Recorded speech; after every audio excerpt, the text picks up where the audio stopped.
because I was like, I'm no expert, but can they be standing on something that's floating? And then you just add in VFX kind of the movement of waves, so it looks like there's movement, and you add the flashes of lightning and stuff. But yeah.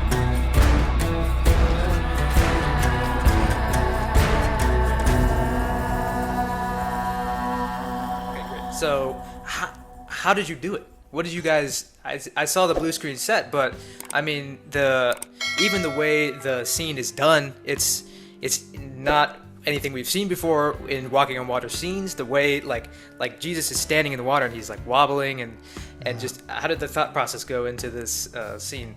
Yeah, no, so that's great. So as you probably know, I've not wanted to do this scene. That was all genuine. Yeah. When I was saying a couple years ago I wasn't going to do it, I also felt bad for Sabrina Pierce, who's one of our number one, probably our top fan and our top online communicator. And she's been telling everyone they're not doing it. Dallas said he's not doing it. And at some point I almost wanted to reach out to her and go, I'm sorry. I'm turning you into a liar. But I genuinely wasn't going to do it. And the reasons were twofold. One, I didn't believe we had an emotional and spiritual way into the scene that made sense within the context of the show. Because as you've heard me say, we're not just doing Bible stories for the sake of Bible stories. We're trying to actually make a television show here. And good television doesn't just randomly do scenes that are cool just because they're cool. So we're like, what's my way in that makes sense within the story that we're telling? And I didn't know that I had that. And in our my conversation with Jonathan that I did recently, that's on the Chosen app, and we had it on the live stream, and it's going to be in the Chosen app exclusively. He said, we talked about this, how he was like begging me to do it. He's like, you'll find a way. And I'm like, so there's that point. So we did find a way. And I think the whole sequence with Simon and Eden's miscarriage and that whole storyline, it became almost inevitable. It became almost like the walking on water scene was really beautiful emotionally because of the storylines that we're developing. And when we realized that we could make it, that it's not a faith problem with Simon.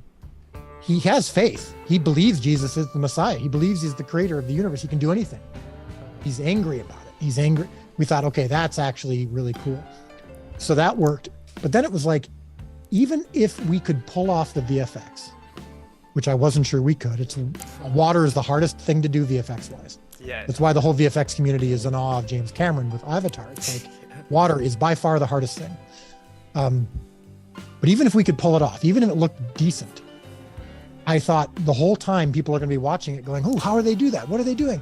Oh, and if we make any mistakes at all, if you can see the seams or if you see a mistake, people go, oh, I see how they're doing it. Oh, I guess. And they're taken totally out of it.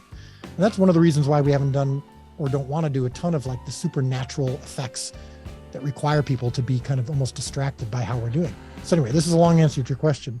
But when we talked to the VFX team, I said, here's the things that we have to do or else people will be distracted. Number one, like you just said, if there's waves, then, and they just stand still and the waves are coming over them, well, then it's obvious they're standing on a platform. So we came up with this idea, because I was like, I'm no expert, but can they be standing on something that's floating? And we ended up getting blue floaties from like Walmart, those like blue mats that people can sit on in the water. Oh, yeah. And we said, if we stood on that, so what we did is we nailed those, we literally like screwed them into plexiglass or acrylic. Sorry, it's like the thick see-through material. We put those in the tank and we screwed in these blue floaties, but we left them room so that when water comes underneath the floaty would move. When you're standing on it, of course, it holds the floaty down. Yeah. But we figured out that, you can, if you just kind of lift your foot up one at a time, you can move with it and the water will move. So that's why Jonathan and Shahar, you see them moving. And I thought, if we can do that, that is like 80% of the battle.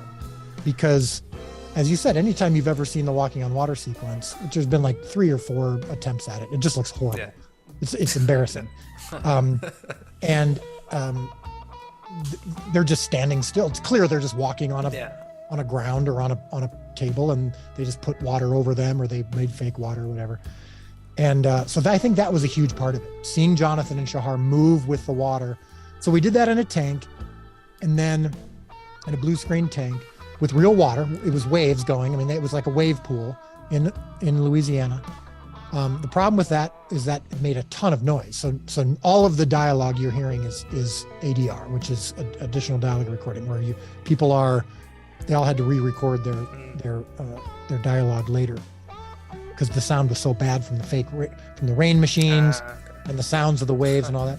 Well, then this team from Australia went to like their local lake or sea or ocean or whatever, and they literally filmed all of those waves and all that stuff. And they matched the lens and the focal lengths of our filming, and then they stitched it together with our water. So when you see Simon and Jonathan and Jesus, moving with that water, that's real water that we filmed.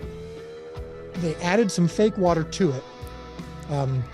Occasionally there were some waves that they added, but then they blended that in with their footage.